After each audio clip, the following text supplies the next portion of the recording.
Bonjour, bonjour. Aujourd'hui, on se retrouve pour parler des émotions et surtout des émotions adaptées et pas adaptées.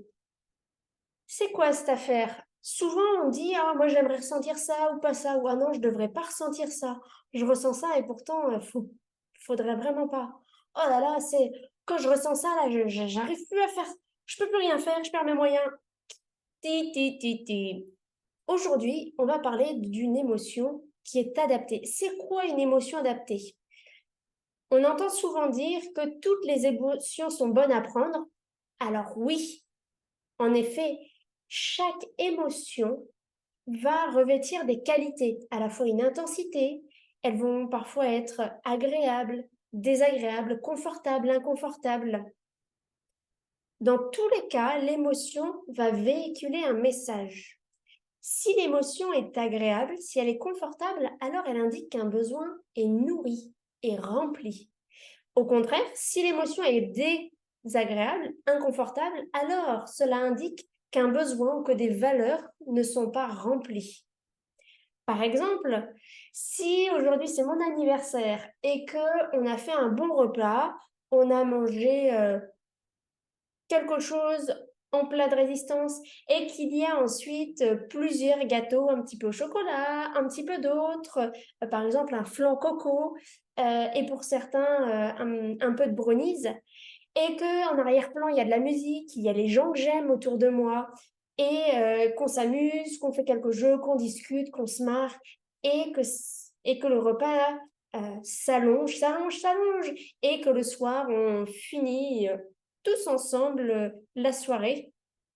Alors là, je vais être ravie, je vais être aux anges, euh, je vais être vraiment contente, je vais déborder de joie parce que à la fois manger des choses que j'aime, passer du temps avec les gens que j'aime, écouter de la musique, m'amuser, rire et passer un temps serein, convivial et à la fois de célébration, tout ça, ça nourrit plein de valeurs. Ça nourrit le fait d'être en famille, de manger, parce que j'adore manger, le fait de m'amuser, de jouer, de rire, de danser, de chanter.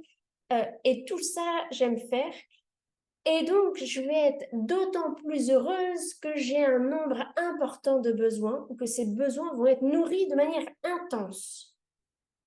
A contrario, je vais avoir des émotions désagréables, inconfortables lorsque j'ai des besoins qui ne sont pas nourris. Par exemple, si quelqu'un euh, prend mon travail, l'utilise et dit que c'est lui qui l'a fait, alors là, je vais peut-être être en colère.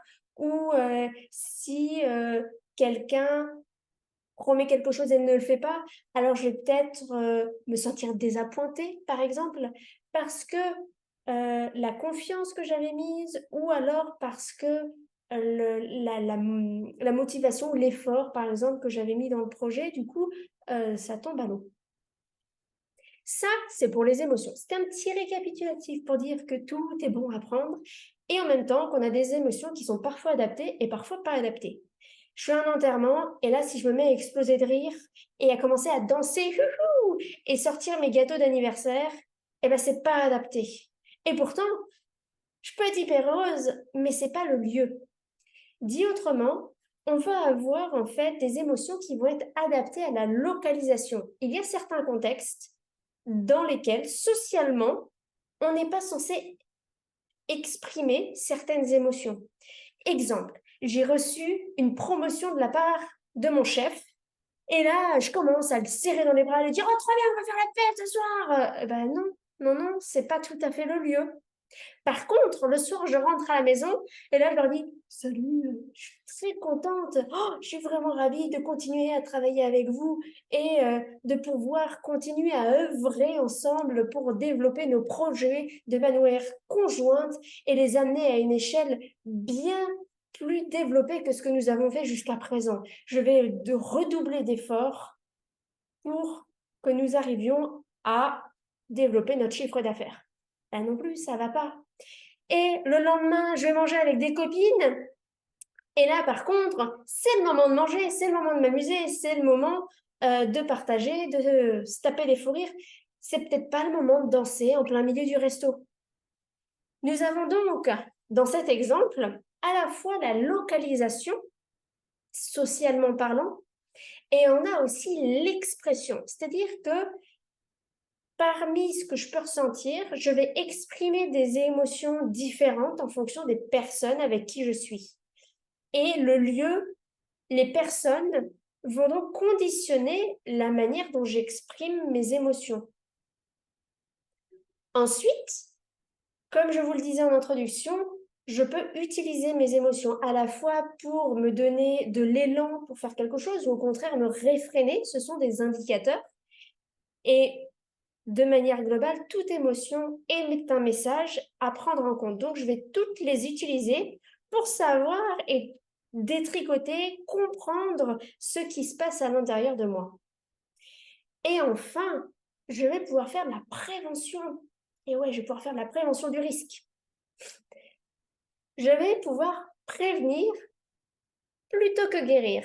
Dit autrement, je vais pouvoir, lorsque j'ai des émotions récurrentes, qui sont souvent handicapantes ou qui peuvent me poser problème, je vais pouvoir faire de la prévention. Par exemple, je sais qu'à chaque fois que je me présente devant mon boss et qu'après il y a une réunion pour leur présenter les résultats d'équipe, alors souvent je bafouille un peu et puis je dis pas tout ce que j'ai envie de dire et puis j'arrive pas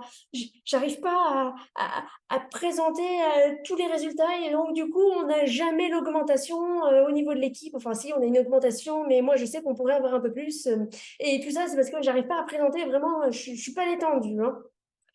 Et je sais, c'est la quatrième fois que ça arrive. J'en présente une par trimestre, voilà, ça fait 1 an. Et là, je sais, j'en ai une dans 2 mois. Je sais qu'il faut que je fasse quelque chose.